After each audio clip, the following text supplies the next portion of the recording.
Sarah Martinez wiped the grease from her hands with an old rag, her dark eyes focused intently on the disassembled rifle parts spread across the metal workbench. The weapon had been giving soldiers trouble for weeks, jamming during crucial training exercises. While other mechanics threw up their hands in frustration, Sarah saw it as just another puzzle to solve. The military garage buzzed with activity around her. Trucks rumbled in and out, mechanics shouted orders across the concrete floor, and the smell of diesel fuel mixed with gun oil hung heavy in the air. But Sarah existed in her own world, completely absorbed in her work. She had always been this way, even as a child taking apart alarm clocks and radios just to see how they worked. "Martinez, what are you doing with that rifle?" Sergeant's gruff voice cut through the noise as he approached her workstation. His heavy boots echoed against the concrete floor, and Sarah could feel his disapproving gaze even before she looked up. "Fixing it, sir," she replied simply, not taking her eyes off the weapon's firing mechanism. Her fingers moved with practiced precision as she examined each component for wear or damage. Snorted with derision. "That's a job for the weapons specialists, not a motor pool mechanic. Stick to what you know, Martinez, engines and transmissions." Sarah finally looked up, her jaw set with quiet determination. "With respect, sir, metal is metal. Springs are springs. This firing pin is worn down and the extractor spring has lost tension. Replace those two parts and this rifle will work perfectly." Several other mechanics had stopped their work to watch the exchange. Some smirked at what they saw as Sarah's overconfidence, while others knew better than to underestimate her mechanical abilities. She had proven herself countless times with vehicles that other mechanics had declared beyond repair. "Listen, Martinez's voice carried a warning tone. "I don't care how good you are with truck engines. Weapons are different. They're dangerous. One mistake could get someone killed in the field. Leave this to the professionals." Sarah bit back her response. She wanted to remind him that she had grown up on a ranch in Texas, learning to maintain hunting rifles before she could properly drive a car. She wanted to point out that she had scored expert marksman on every shooting qualification since joining the Army. Instead, she simply nodded and said, "Yes, sir." Walked away, shaking his head. The other mechanics gradually returned to their work, but Sarah could feel their eyes on her. She carefully reassembled the rifle, her movements sure and confident despite the sergeant's dismissal. When she finished, she set it aside and returned to the Humvee transmission she was supposed to be rebuilding. Days passed, and the rifle situation grew worse. 3 more weapons from the same batch began malfunctioning during live fire exercises. The specialized weapons team worked frantically to identify the problem, but their solutions were temporary at best. Meanwhile, Sarah's rifle sat untouched on a shelf, gathering dust. "I heard they're thinking about scrapping the whole batch," whispered Private Johnson as he helped Sarah install a new engine block. "Cost the Army thousands of dollars." Sarah glanced toward the shelf where her repaired rifle waited. She had run her own tests when no one was looking, and the weapon functioned flawlessly. But who would listen to a mechanic about weapons? The opportunity came when chaos erupted in the garage. A convoy had returned from training with multiple vehicle breakdowns, and every available mechanic was pressed into emergency service. Sarah found herself alone in her corner of the garage, surrounded by the smell of hot metal and the distant sound of shouted orders. She retrieved the rifle from the shelf and made her way to the small testing area behind the garage. Her heart pounded as she loaded a magazine with practice rounds. If anyone caught her unauthorized testing of a weapon, she could face serious disciplinary action. The rifle felt natural in her hands as she took aim at the paper targets 50 meters away. She had always been a good shot, a skill inherited from countless hours hunting with her father in the Texas Hill Country.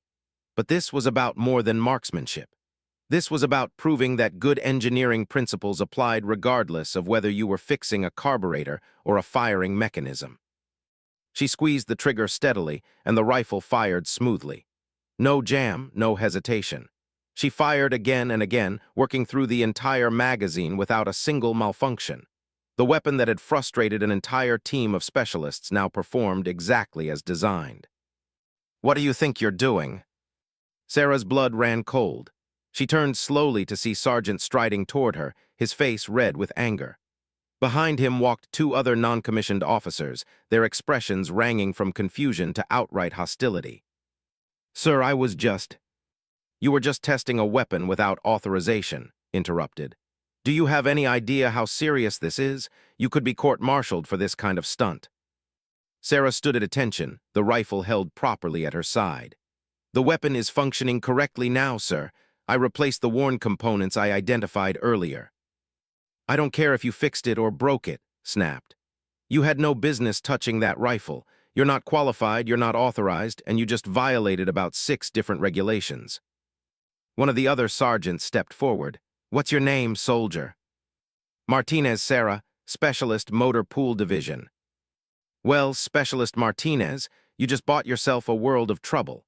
Report to the company commander's office at 800 tomorrow, and consider yourself lucky if you don't end up doing 30 days in the stockade. As the sergeants walked away, muttering about insubordinate soldiers who didn't know their place, Sarah felt her carefully built military career crumbling around her. She had worked so hard to prove herself in a male-dominated field, overcoming prejudice and skepticism through pure skill and determination. Now, one moment of trying to help had potentially destroyed everything. That evening, Sarah sat in her barracks room, staring at the disciplinary paperwork she was supposed to fill out. Her roommate, Specialist, tried to offer comfort, but Sarah barely heard her words. All she could think about was the phone call she would have to make to her parents, explaining how she had thrown away her future over a rifle that nobody wanted her to fix. The next morning arrived gray and cold, matching Sarah's mood as she made her way to the company headquarters. The building seemed more imposing than usual, its brick walls and flagpoles representing all the military tradition and authority she had apparently. Captain's office was exactly what Sarah expected, neat, organized, and dominated by a large desk that seemed designed to intimidate junior enlisted personnel. The captain himself was a stern man in his 40s, with graying temples and eyes that missed nothing. Specialist Martinez, he said without looking up from her personnel file. 23 years old, top scores in mechanical aptitude, excellent performance reviews from every supervisor. He finally raised his eyes to meet hers. So why are you in my office facing disciplinary action? Sarah stood rigidly at attention. No excuse, sir. I didn't ask for excuses. I asked for an explanation. Sergeant tells me you were conducting unauthorized weapons testing. Is that accurate? Yes, sir. Captain leaned back in his chair. Tell me about this rifle. For the next 10 minutes, Sarah explained everything. The mechanical problems she had identified, the simple repairs needed, her frustration at watching expensive equipment remain broken when the solution was obvious. She spoke clearly and concisely, sticking to facts and technical details. When she finished, the captain was quiet for a long moment. Finally, he said, "Show me." 20 minutes later, Sarah found herself back at the testing range, this time with official permission and proper supervision. Captain watched silently as she demonstrated the rifle's improved performance, firing round after round without a single malfunction. Impressive, the captain admitted. But that doesn't change the fact that you violated protocol. Military discipline exists for good reasons, Specialist. We can't have soldiers taking matters into their own hands, no matter how good their intentions. Sarah's heart sank. She was still going to face punishment, possibly severe enough to end her military career before it truly began. But then Captain surprised her. However, I'm also not in the habit of punishing soldiers for showing initiative and technical excellence. Consider this an official reprimand for unauthorized weapons handling. You'll also spend the next 2 weeks helping the weapons specialists understand exactly how you diagnosed and fixed this problem. It wasn't the disaster Sarah had feared, but it wasn't exactly a victory either. As she walked back to the motor pool, she wondered if this incident would follow her throughout her career, marking her as someone who didn't follow orders or respect boundaries. She had no idea that everything was about to change, that her small act of mechanical competence had already set in motion events that would transform her life in ways she couldn't possibly imagine. The rifle she had fixed would soon play a role in a much larger story, and her name would come to the attention of people who operated far beyond the normal chain of command. For now, though, she was still just Specialist Martinez, motor pool mechanic, trying to prove herself one repair at a time in a world that didn't always appreciate unconventional thinking or quiet competence. 3 weeks had passed since Sarah's encounter with Captain, and life had settled into a routine of shared responsibilities between the motor pool and weapons maintenance. The arrangement was supposed to be temporary, but Sarah found herself genuinely enjoying the technical challenges that weapons systems presented. Each firearm was like a miniature machine, with its own personality and quirks that needed understanding and respect. The weapons specialist had been skeptical at first, watching her with barely concealed doubt as she worked alongside them. But Sarah's methodical approach and obvious competence gradually won them over. She didn't try to show off or prove superiority. Instead, she asked questions, listened carefully, and applied the same systematic thinking that made her such an effective mechanic. Staff Sergeant Williams, the lead weapons specialist, had become something of a mentor. A 20-year veteran with hands that showed the calluses and small scars of someone who had worked with dangerous machinery for decades, he appreciated Sarah's careful attention to detail and her refusal to take shortcuts. "You've got good instincts, Martinez," he told her one afternoon as they cleaned and inspected a batch of service pistols. "Most people want to rush through this stuff, get it done, and move on, but weapons don't forgive carelessness." Sarah nodded, carefully examining the firing pin of a Beretta M9. "My grandfather always said that tools reflect the person using them. Take care of your tools, and they'll take care of you." "Smart man. Where'd he learn that philosophy?" "Korea. He was a tank mechanic in the war, came home and ran a garage for 40 years. Sarah smiled at the memory. "He could make any engine run, no matter how beat up it was. Said every machine wanted to work. You just had to understand what it needed." Williams chuckled. "Sounds like wisdom that applies to more than just engines." Their conversation was interrupted by the arrival of a courier, a young private who looked nervous about entering the weapons depot. "Staff Sergeant Williams, I have orders to report to you. Something about a special inspection." Williams frowned and accepted the sealed envelope. As he read the contents, his expression grew serious. "Martinez, secure your workstation. We've got VIPs coming through in 30 minutes. Sarah had seen enough military inspections to know the drill. Everything had to be spotless, organized, and ready for scrutiny. But as she arranged her tools and cleaned her workspace, she couldn't shake the feeling that something unusual was happening. Regular inspections were announced days in advance, not 30 minutes before arrival. The visitors arrived in a convoy of black SUVs that looked distinctly non-military. Sarah watched through the depot's windows as several people in civilian clothes emerged, accompanied by a small group of officers she didn't recognize. One man in particular caught her attention, tall, silver-haired, with the bearing of someone accustomed to command, but wearing no visible rank insignia. "Attention," Williams called out as the group entered the depot. Sarah and the other specialists snapped to rigid attention, eyes focused straight ahead as the inspection party moved through their workspace. The silver-haired man paused at each station, asking quiet questions that Sarah couldn't quite hear. His companions took notes and occasionally photographed equipment setups. When they reached Sarah's workstation, she held her breath and tried to remain perfectly still. "This is Specialist Martinez," she heard Williams say. "She's been working with us on some diagnostic procedures." "Interesting. What's her background?" "Motor pool originally, sir. But she's shown exceptional aptitude for mechanical systems across the board. Actually identified and fixed a problem with our batch of M4s that had the regular team stumped."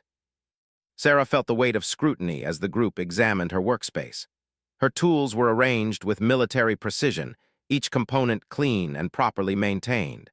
The rifle she had been working on lay partially disassembled, its parts organized according to function and reassembly sequence. "Show me," the silver-haired man said simply. Williams looked uncertain. "Sir, she's not officially certified for." "I'm not asking for official certification. I'm asking for a demonstration of competence." The next few minutes felt surreal to Sarah. Still standing at attention, she was instructed to reassemble the rifle while explaining her process. Her hands moved automatically through the familiar motions while her mind raced to understand what was happening. This clearly wasn't a routine inspection. "Timing?" the man asked when Sarah finished. 2 minutes, 43 seconds, one of his companions replied, consulting a stopwatch. The silver-haired man nodded approvingly. "And the weapon functions correctly." Williams stepped forward. "She's had a 98% success rate on first-time repairs, sir, better than most of our certified specialists." "Impressive." The man's gaze shifted to Sarah. At ease, specialist. Tell me, what do you see when you look at this rifle? Sarah relaxed slightly but remained alert. A system of mechanical components designed to function reliably under stress, sir. Each part has a specific job, and when one component fails, it affects the entire system's performance. And how do you approach repairs? Start with the fundamentals, sir. Understand what the system is supposed to do, identify what it's actually doing, and find the gap between those two states. Most problems are simpler than they appear if you break them down systematically. The man smiled for the first time since entering the depot. Sound engineering principles. How would you apply that thinking to other systems? Say, electronic surveillance equipment or communication devices.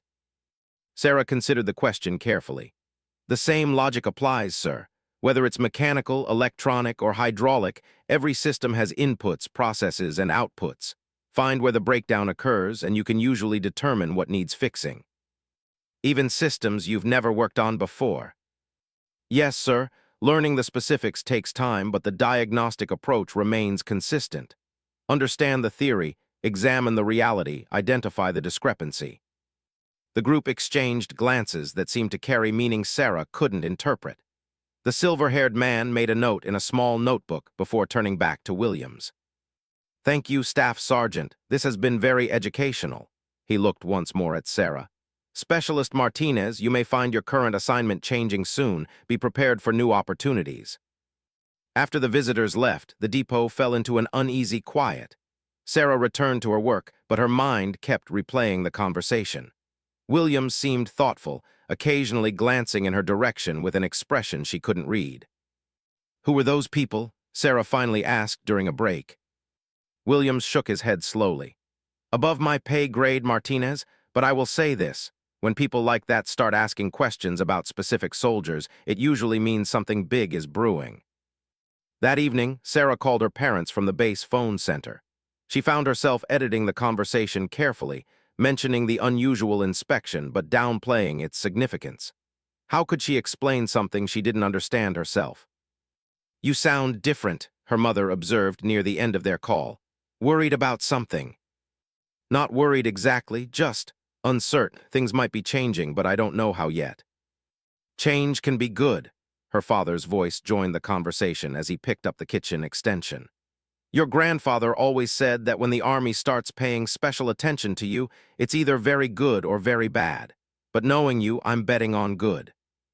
2 days later, Sarah received orders to report to a building she'd never seen before, located in a section of the base that required special clearance to enter. The facility looked ordinary from the outside, just another administrative building with security checkpoints and official-looking signs. Inside, however, everything was different. The corridors were quieter than normal military buildings, with thicker doors and windows that seemed designed to keep sound in rather than out. Sarah's escort, a young lieutenant who introduced himself only as Davis, led her through a maze of hallways to a conference room that looked more like something from a corporate headquarters than a military installation. The silver-haired man from the inspection was waiting for her, along with 2 people she hadn't seen before. A woman in her 40s wearing civilian clothes and military bearing, and a younger man in army dress uniform with rank insignia Sarah didn't immediately recognize. Specialist Martinez, please have a seat. The silver-haired man gestured to a chair facing the panel. I'm Colonel Hayes, though my actual title is somewhat more complicated. This is Dr. Winters from our Technical Development Division and Major from Personnel Evaluation.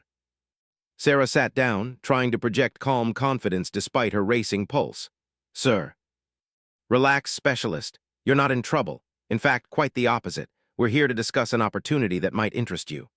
Hayes consulted a file folder. Your performance reviews are exceptional across the board. Mechanical aptitude in the top 2% of all Army personnel. Problem-solving skills that consistently exceed expectations. And according to several sources, an intuitive understanding of complex systems that goes well beyond your formal training. Dr. Winters leaned forward. We've been observing your work for several weeks now, Specialist Martinez. Not just the rifle incident, but your overall approach to technical challenges. You demonstrate something we call systemic thinking, the ability to understand how individual components relate to larger operational frameworks. Ma'am, Major spoke for the first time. What they're trying to say, Martinez, is that you have skills we need for a special assignment. Something that would require you to work with equipment and systems far more advanced than anything you've seen in conventional Army units. Hayes opened another folder and slid a photograph across the table. It showed what looked like a tactical vest, but unlike anything Sarah had ever seen. The fabric seemed to shimmer with embedded electronics, and the attached equipment looked more science fiction than military standard. This is prototype combat gear being developed for a classified unit, Hayes explained. The technology is revolutionary, but it's also incredibly complex. We need someone who can maintain and repair this equipment in the field under combat conditions with minimal support infrastructure. Sarah studied the photograph, her engineer's mind automatically trying to understand the systems she was seeing. What kind of technology are we talking about, sir? Dr. Winters smiled. Advanced materials, integrated electronics, communications systems that operate on frequencies not currently in standard use. The kind of equipment that requires someone who can think beyond conventional repair manuals. The unit this equipment supports operates independently, Major added. Often behind enemy lines, sometimes for extended periods. When something breaks, there's no calling for backup from a depot maintenance team. The person supporting them has to be able to fix anything anytime with whatever resources are available. Sarah looked up from the photograph. You're offering me a position with this unit. We're offering you a chance to try out, Hayes corrected. The training is intense, the standards are extremely high, and the work is dangerous. But if you succeed, you'd be working with some of the most advanced technology in the world, supporting operations that most soldiers never even hear about. The room fell silent as Sarah considered the offer. Part of her was excited by the technical challenge and the obvious advancement opportunity. But another part wondered what she might be giving up, the familiar world of conventional Army life, the friends and mentors she had built relationships with, the comfortable certainty of knowing her role and responsibilities. Can I ask what this unit is called, sir?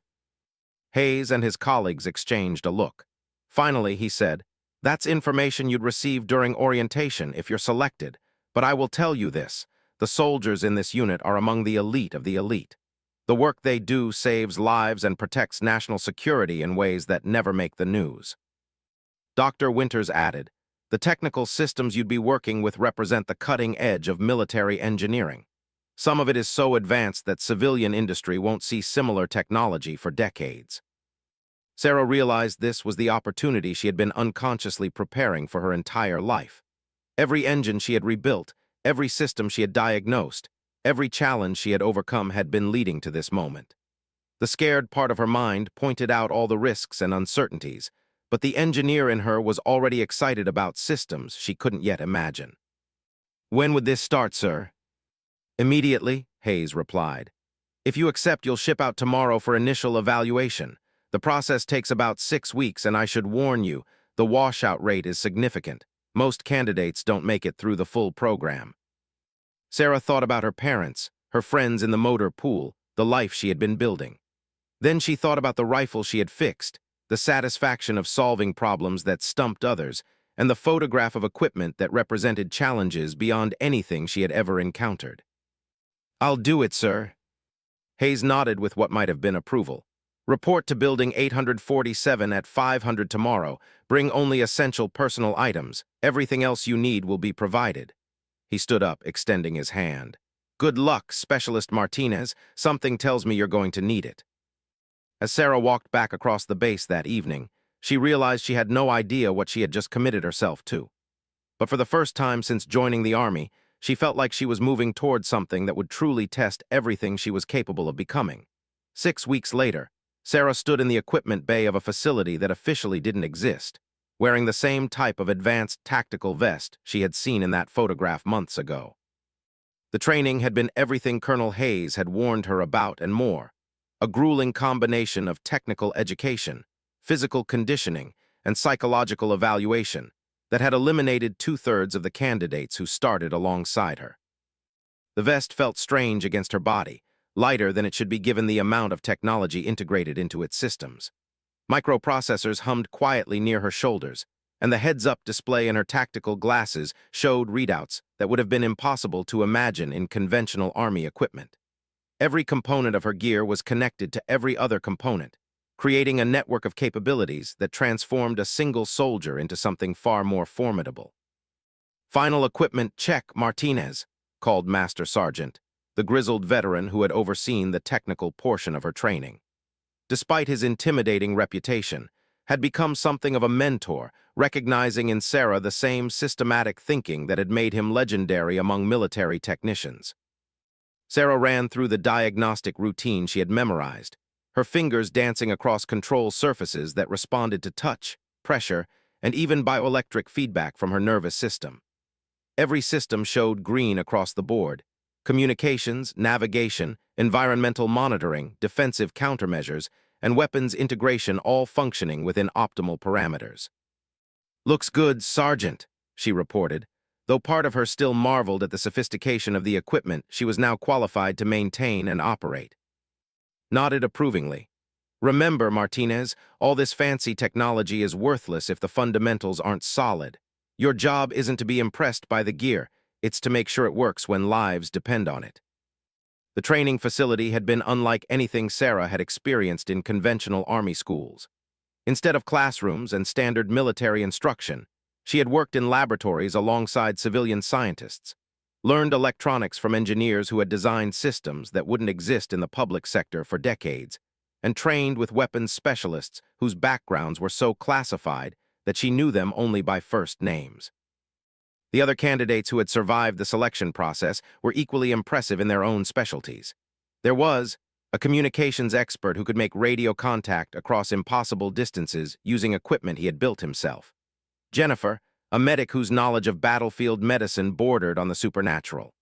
David, a demolition specialist who could make explosives from household chemicals or disable them with tools no bigger than a pencil.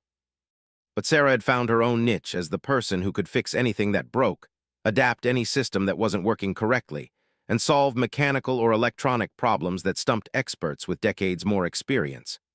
The advanced equipment that intimidated other soldiers made perfect sense to her.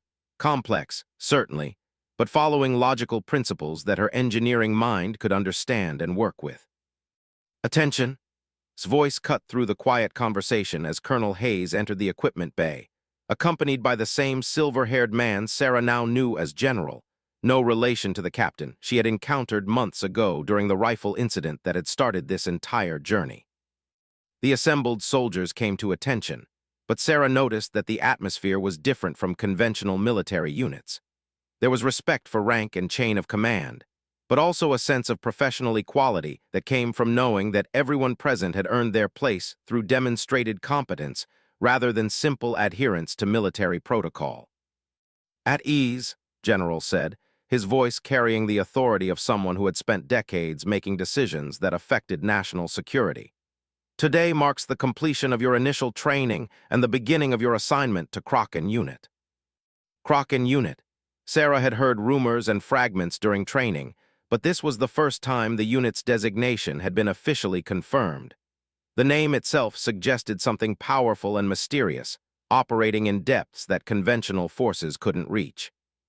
"Each of you has demonstrated exceptional capabilities in your specialty," the general continued. "But more importantly, you've shown the ability to think independently, adapt to unexpected circumstances, and function effectively under extreme stress. These qualities are essential for the missions Kraken Unit undertakes." He gestured to who activated a wall-mounted display showing what appeared to be satellite imagery of a compound in a desert environment. The buildings looked substantial but anonymous, the kind of facility that could house anything from an agricultural research station to a terrorist training camp. "Your first operational assignment begins in 72 hours, announced. "Intelligence indicates that this facility is being used to develop weapons systems that pose a significant threat to American forces abroad. Your mission is to infiltrate, gather intelligence, and neutralize the threat." Sarah studied the imagery, her mind automatically cataloging the challenges she could see. The facility appeared to have its own power generation, sophisticated communications equipment, and security measures that would require careful planning to overcome. This was obviously far beyond the scope of anything she could have imagined during her days in the motor pool. Dr. Winters stepped forward with a tablet computer. The advanced systems you've trained with will be essential for this mission. The facility is shielded against conventional surveillance, but your equipment should be able to penetrate their defensive measures. Martinez, your role will be particularly critical. Sarah felt a flutter of nervousness mixed with anticipation. Ma'am. Intelligence suggests that the weapons systems they're developing incorporate technology similar to what you've been training with. If their equipment malfunctions, or if you need to interface with their systems for intelligence gathering, you'll be our primary technical specialist on site. General consulted his watch. You have 48 hours for final mission planning and equipment preparation. Transportation departs at 300 Thursday morning. He looked around the group, making eye contact with each soldier. I won't lie to you, this is dangerous work. The people you're up against are sophisticated, well-funded, and completely ruthless. But the technology you've mastered and the training you've completed give you advantages they won't expect. As the briefing concluded and the team began detailed mission planning, Sarah found herself thinking about the journey that had brought her to this moment. From fixing a rifle that nobody wanted her to touch, to standing in a classified facility preparing for a mission that would have been unimaginable just months ago. Master Sergeant approached her as she reviewed technical specifications for the mission equipment. Second thoughts, Martinez.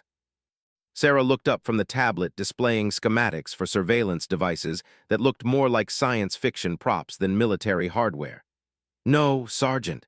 Just trying to make sure I understand everything that might go wrong. Chuckled, that's the right attitude. But remember what I taught you. When things break in the field, you probably won't have the luxury of consulting manuals or calling for technical support. Trust your instincts and apply the fundamentals. The next 48 hours passed in a blur of preparation, briefings, and equipment checks.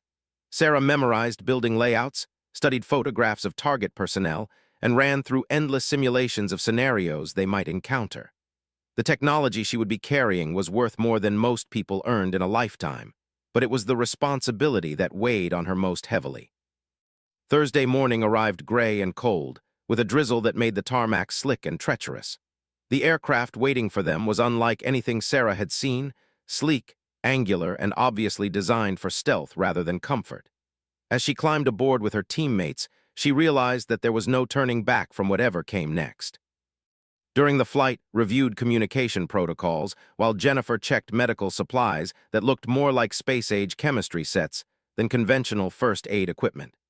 David methodically inspected explosive devices that could level buildings or pick locks with equal precision. And Sarah ran diagnostic checks on her equipment, ensuring that every system was functioning within acceptable parameters. The mission itself unfolded like a carefully choreographed dance. Their insertion into the target area was flawless, thanks to the stealth capabilities of their equipment and months of training in infiltration techniques. Sarah found herself moving through hostile territory with confidence she hadn't known she possessed, trusting in technology and training that made the impossible seem routine. When they reached the facility, Sarah's technical skills proved essential in ways the mission planners hadn't anticipated.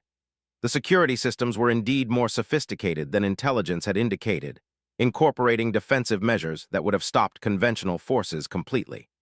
But Sarah's understanding of electronic systems, combined with the advanced tools at her disposal, allowed the team to penetrate defenses that their enemies considered impregnable. Inside the facility, Sarah discovered that her role was even more critical than anyone had realized. The weapons systems being developed were indeed based on technology similar to what Kraken unit used, but corrupted and weaponized in ways that made them incredibly dangerous. Without her technical expertise, the team would have been unable to safely document the threat or ensure its complete neutralization. As they prepared to extract from the facility, Sarah realized that she had found her true calling. The scared motor pool mechanic who had once worried about fixing an unauthorized rifle was gone, replaced by a confident technical specialist who could operate effectively at the cutting edge of military technology. The mission concluded successfully, with intelligence gathered and threats neutralized exactly as planned. But for Sarah, the real victory was personal, the knowledge that she had found her place in a world where technical competence and independent thinking were not just valued but essential. Standing in the debriefing room back at the classified facility, still wearing the advanced tactical vest that had become as familiar as her own skin, Sarah listened as General summarized their accomplishments and outlined future missions that would take Kraken unit into even more challenging territory. "Excellent work," the General concluded, looking around the assembled team. "Your performance exceeded expectations in every category. Martinez, your technical contributions were particularly valuable."